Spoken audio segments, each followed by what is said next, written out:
día a día y tienen noticias amplísimas de ello. Yo me he limitado hoy a venir aquí a darles cuenta de lo que creo que es la realidad.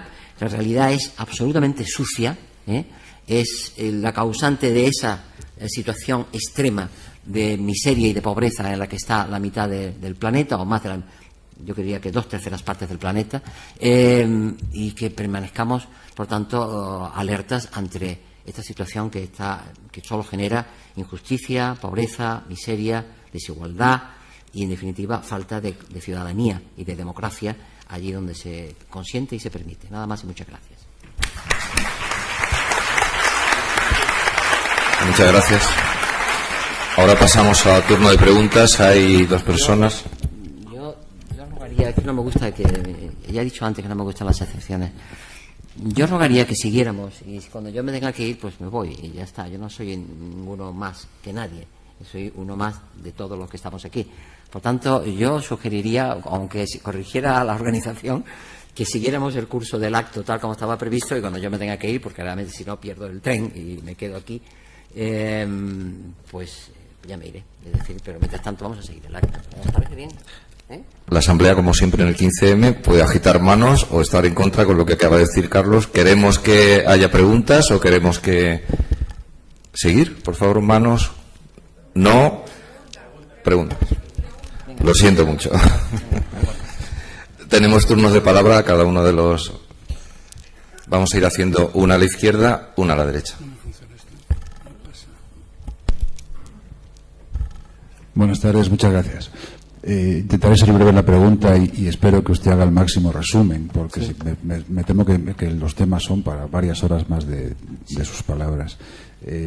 Mi preocupación fundamental es la higiene de la justicia en España. Usted ya ha hecho algunas sugerencias de cosas que le parecen escandalosas, como se resuelve haciendo alusión a unos supuestos derechos en el propio Tribunal Supremo. En la audiencia se resuelven casos, como usted ha dicho, descaradamente favoreciendo al poderoso. Me gustaría oírle unas palabras sobre casos reales no conocidos, o qué importancia tiene la prevaricación en este momento en la justicia española, el cohecho, que es uno de sus asociados, como preocupación del resto de los ciudadanos, y cuál es el estado real de higiene, digamos, y capacidad real de actuación frente a los poderosos de la justicia española. Gracias.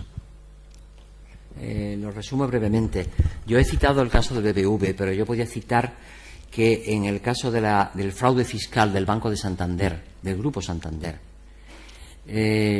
por un valor aproximado en los años que se produjo la conducta delictiva de 35.000 millones de pesetas en aquellas fechas, si no me equivoco, alguien que está aquí en la casa me podría corregir porque participó en esa investigación también,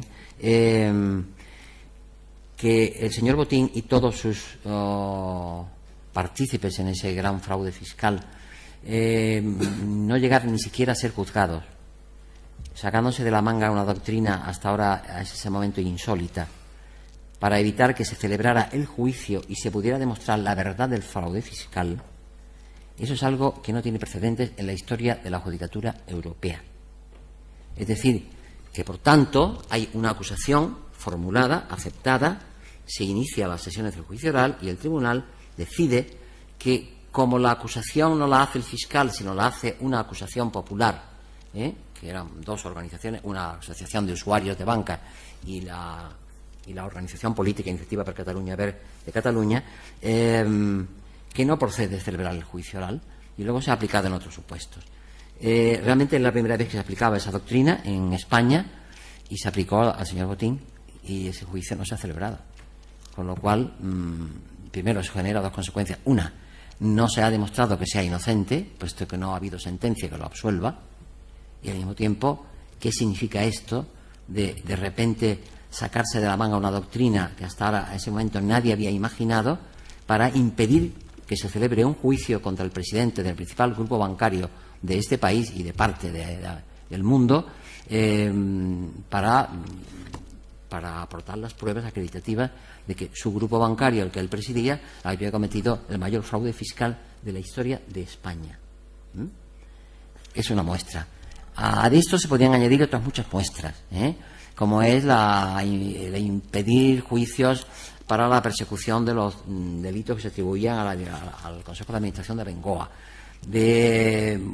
otros muchos, de impedir la investigación del que fue ministro de Industria con el gobierno Aznar, de Josep Piqué, por la venta de Ertoy por el Cross, pese a que tuvo la investigación, tuvo el voto mayoritario de los fiscales del Tribunal Supremo y pese a todo el fiscal general prohibió que siguiera esa investigación y la anuló, a lo cual contribuyó que la Audiencia Nacional cerrara el asunto archivándolo. Son tantos y tantos los supuestos que sería muy largo explicarlo, harían falta otra sesión como esta o varias más.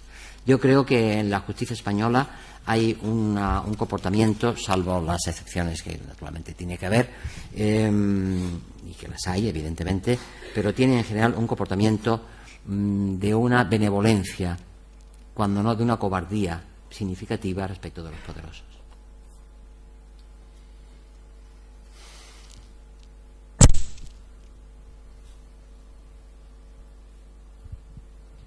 Usted ha mencionado en varias ocasiones al Banco de España y tiene cierta esperanza, yo creo que infundada, de que el Banco de España pueda hacer algo positivo.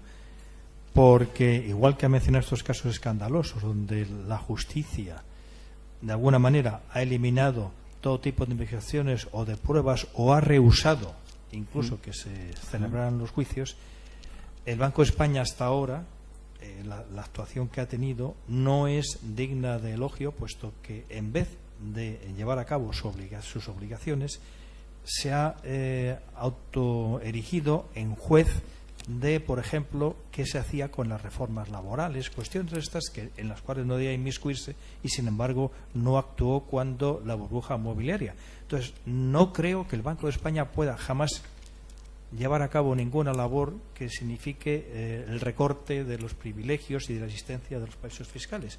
Cuando usted ha dicho muy bien que la soberanía de los mercados reposa en que hay unos instrumentos que son siervos de los mercados y que transmiten y refuerzan su poder, que son las instituciones financieras internacionales, yo diría que también las nacionales. Sí, y que en este caso el Banco Central Español es un ejemplo.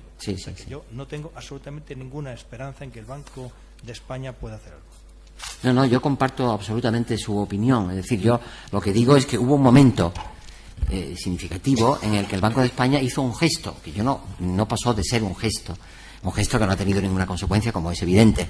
Pero, en todo caso, es la expresión de que en un momento determinado, no sé quién era en aquel momento el director del Banco de España, pero en algún momento si se lee el documento entero, hay la advertencia clara de que en los paraísos fiscales la banca está utilizándolos ilícitamente. Eso de la lectura del texto se desprende con toda claridad. Otra cosa es que luego el Banco de España, cómplice de todas estas poderes financieros y estas entidades financieras y tal, al final haya hecho ese gesto de cara a la galería o para lo que quiera y luego no haya hecho ningún gesto más en esa dirección, que no lo va a hacer, ni yo tampoco tengo ninguna esperanza de que lo haga. Pero hay que denunciar que en un momento determinado señaló con el dedo a eso que evitaba llamar paraíso, llamaba centros offshore, con lo cual es un eufemismo innecesario, puesto que el paraíso fiscal está en la legislación española perfectamente reconocida. Pero yo señalo solamente lo que fue un gesto, que no creo que de ahí se vaya a derivar nada en absoluto, pero creo que había que señalarlo. Sí, hola, buenas tardes. Sí. Bueno, yo soy una ciudadana ignorante de estos temas y bastante estresada intentando asimilar tanta información. Entonces me he pasado todo el verano estudiando el tema de los paraísos fiscales y demás, y me llamó muchísimo la atención una cosa, y es que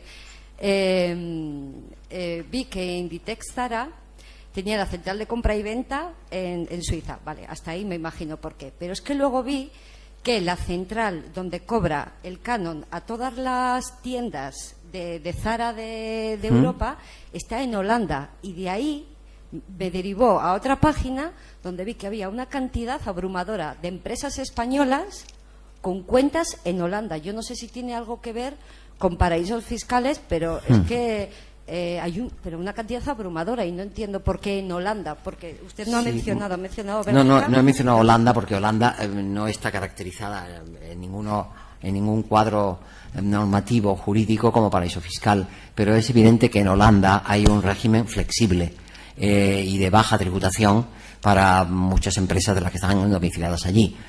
Hay personas aquí que lo podrían explicar mucho mejor que yo, pero eso es una realidad, y de ahí se deriva seguro la presencia masiva de estas empresas españolas domiciliadas en Holanda, porque tienen unas leyes especiales que favorecen con una baja tributación o una mínima tributación la presencia de empresas que aportan capital a la economía holandesa. Seguro.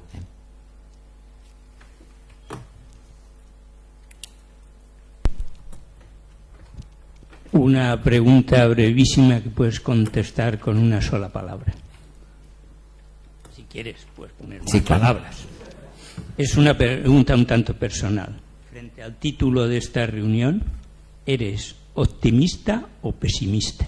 Pesimista. Muy pesimista, diría yo.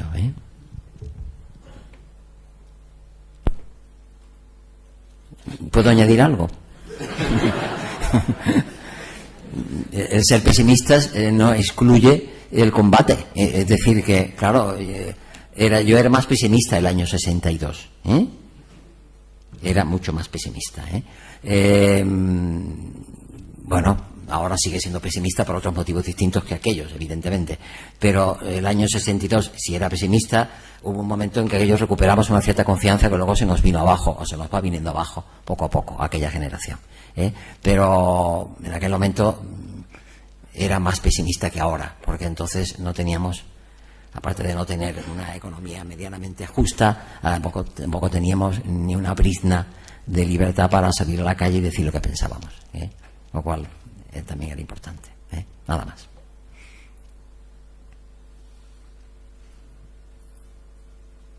¿Podemos seguir? Bueno, es bueno ver que con los años uno se hace optimista.